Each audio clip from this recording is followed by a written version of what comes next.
If you have everything that you have ever dreamed of, all the money, all the cars, all the girls, all the business success, or perhaps just success in one area of your life, and you feel empty inside, this message is for you. I've been there. Have everything that in the material world will consider success or happiness. Perfect house, perfect marriage, perfect everything. Just overflow of this is it. And there was still a sense of emptiness because I wasn't abiding in my true essence. I got all those things out of a sense of overcompensating for not feeling good enough or not worthy. So I wanted to, perhaps when I find the perfect husband, perhaps when I find the perfect career, perhaps when I live in the perfect penthouse, perhaps after I travel to all my favorite cities in the world, perhaps when I can do anything I want whenever I want. Yeah, and then it's like check, check, check, and it's like, what is it? What we're looking for is love. Love itself. So if we do all these things with an intention of completion, when we get there, because there's nowhere to get to, because it's already here, we're gonna be unfulfilled and like, now what?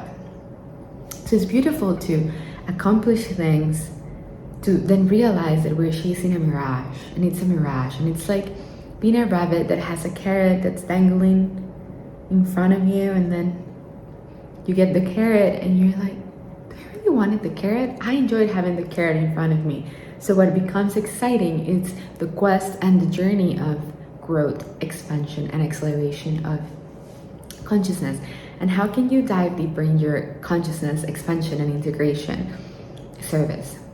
So the biggest fulfillment is being of service. It's being others happy, because that's the easiest way for you to be self-transcendent, for you to be emptier, for you to abide in the state of self-realization. When you're of service to another, you disappear and then you become the other person, which is ultimately how it is, because it's one heart in different minds.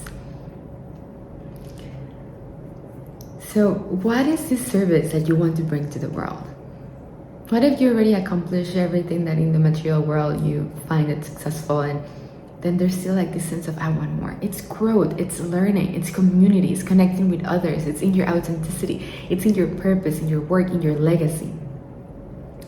What is your legacy? To find out your blueprint, to find out what is that one thing that only you can do, that lights your heart, that opens you up, that expands you. And when you're doing that, the whole world disappears, because there's no world. It's just you expressing yourself through other avatars and expressions of you. And when you find that one thing and you lose yourself in that flow, and you do it not for monetary gain or fame, or all those things are going to come when you're in alignment effortlessly. You do it just for the love of the craft, the love of the work, the love of giving your gift to the world, to the more use. Then you abide in that space, in the sweet spot of enjoyment and bliss. You abide in what I call wealth consciousness. And it's not wealth consciousness in monies.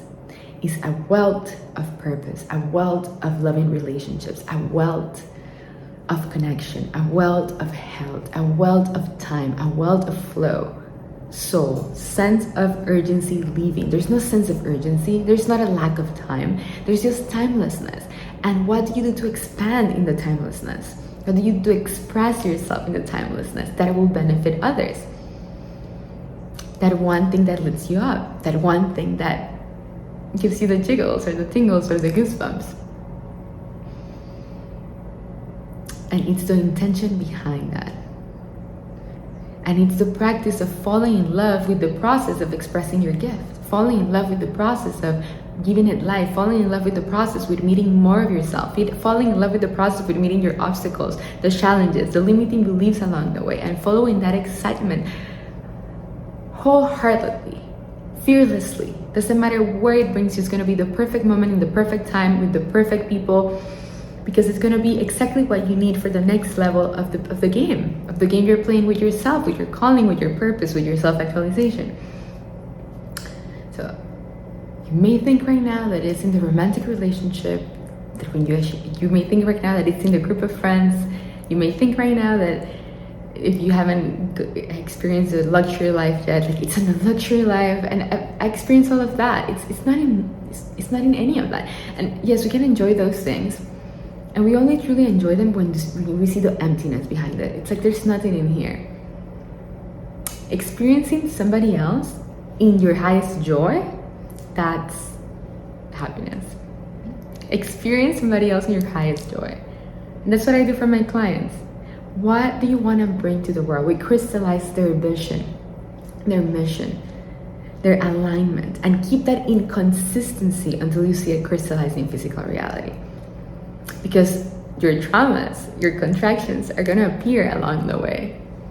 The beliefs that tell you you're not worthy, they're going to appear along the way. And the fastest way to burn through those beliefs is to pursue your calling work, to pursue your legacy work, to pursue your excitement, to get better at your craft, to expand your throat chakra, to expand your heart in communication with others, and to bring that into the world.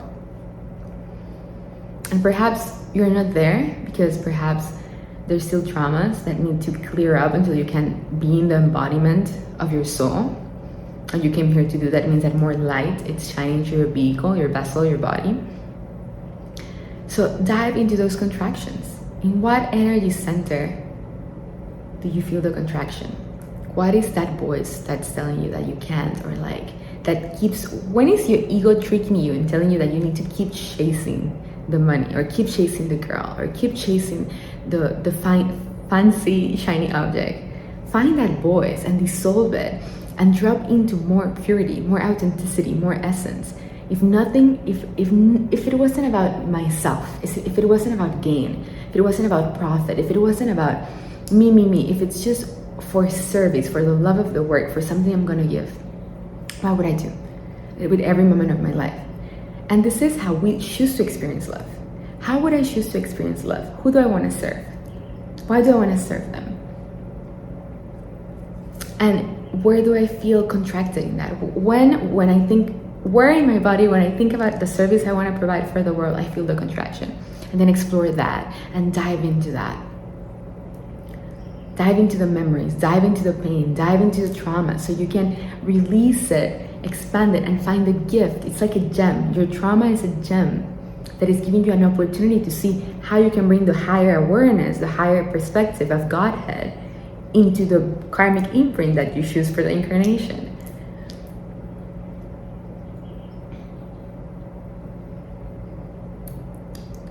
So what is that one thing that only you can do? What is your unique frequency? What you came here to bring? What is the fastest way, the fastest path, the most direct path for you to abide in world consciousness? An infinity of love. Unconditional love embodied and expressed in your craft. That's what world consciousness is.